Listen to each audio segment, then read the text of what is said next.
Vamos a comenzar la unidad dedicada al sector terciario. Al finalizar esta presentación, nos tienen que quedar claro dos cosas. El proceso de terciarización de la sociedad y de la economía y sus causas, y también es importante dónde se localizan las actividades terciarias.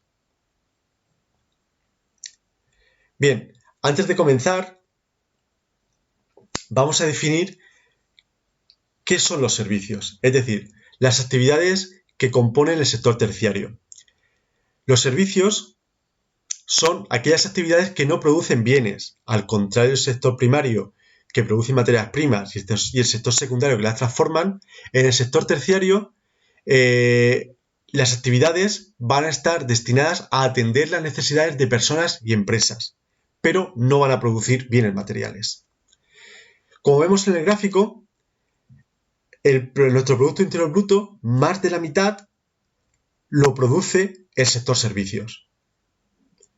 Bien, la terciarización en España empieza a partir de los años 60. En ese momento, el sector terciario va a empezar a convertirse en la principal aportación tanto en ocupación como en su aportación al Producto Interior Bruto. Las causas serán, en un primer momento, el aumento del nivel de vida, lo que va a hacer que la gente cada vez va a demandar más servicios, ¿de acuerdo? Y que estos servicios cada vez sean más numerosos y más especializados. Todo esto unido al aumento de la renta. Pero también este aumento de la terciarización van a venir por los cambios económicos. Todos sabemos que desde los años 60 en la agricultura se va a producir un éxodo rural. Y este éxodo rural va a venir, sobre todo, aparte de otras causas, por la mecanización del campo. Es decir, se necesita menos mano de obra en el campo y, por lo tanto, esta mano de obra, debido a las máquinas, se va a ir a las ciudades y va a buscar trabajo en la industria, pero también, y sobre todo en la costa, en el sector servicios, más concretamente en el turismo. Bien, pero donde más claramente se va a ver esta terciarización va a ser en la industria. Bien, todos sabemos que la industria, desde la década de los 60, debido al desarrollismo, se va a expandir en España. Esta industria cada vez más va a demandar servicios, como por ejemplo los transportes para distribuir la producción, o las finanzas, ¿de acuerdo? Las industrias cada vez se convierten en empresas más complejas que necesitan tener un buen servicio financiero. Por otro lado, y quizás el momento en el cual esta terciarización va a ser más patente será tras la crisis industrial de 1975. Por un lado, se va a perder empleo industrial, ¿de acuerdo? Y este empleo industrial que lo realizaba estas tareas de la industria que eran propiamente productivas, que eran realizadas por trabajadores manuales o trabajadores de cuello azul, pues estas tareas que son simples, repetitivas, pues poco a poco las van a realizar las máquinas. Pero van a ser máquinas, robots, controlados por ordenador. Es decir, aparecen los trabajadores de cuello de acero. Se va a producir una reducción en los trabajadores de cuello azul, pero, en cambio, va a aumentar el empleo en los servicios servicios a la producción.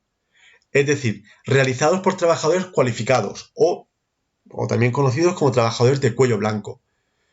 ¿Qué van a hacer? Van a trabajar en fases previas a la producción. Es decir, su investigación, su desarrollo, su diseño del producto.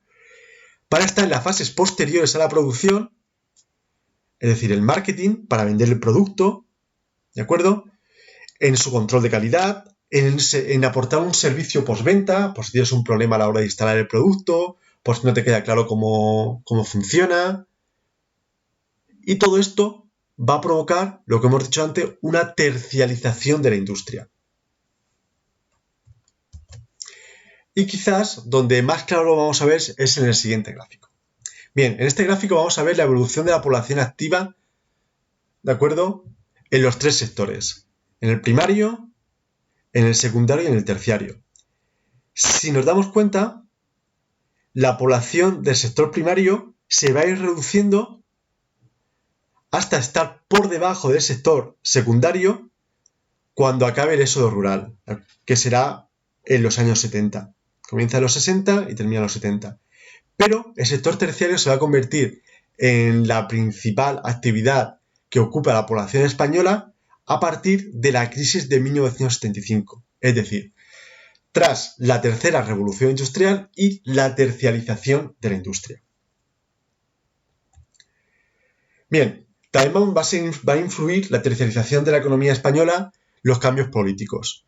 La transición, ¿de acuerdo?, con la Constitución Española de 1978, lo que va a provocar van a ser una serie de cambios en la administración del Estado. Es decir, en la división administrativa. Con la aparición de las autonomías se crea más burocracia. También va a aumentar esa burocracia cuando España entre en la Comunidad Económica Europea. ¿De acuerdo? A partir de la Constitución de 1978 se va a desarrollar, y junto a las autonomías, lo que se conoce como el estado de bienestar, es decir, servicios para la sanidad, sobre todo, debido sobre todo al aumento de la población de la tercera edad, ¿de acuerdo?, que requiere más servicios, sobre todo sanitarios, residencias, etc. Vamos a demandar más servicios porque tenemos más tiempo libre. Y también va a ser importante la incorporación de la mujer al trabajo. Cuando la mujer se incorpora al trabajo va a demandar servicios de guardería, ya no puede hacer las tareas de casa y lo tiene que hacer otra persona. Por lo tanto, todo esto va a hacer que cada vez la sociedad y la economía española se tercialice más. Por último, tenemos que destacar la difusión de las nuevas tecnologías, que nos ha permitido la generalización de las compras a través, por ejemplo, de Internet, la aparición de la teleenseñanza, el entretenimiento a través de Internet, de la televisión, etc.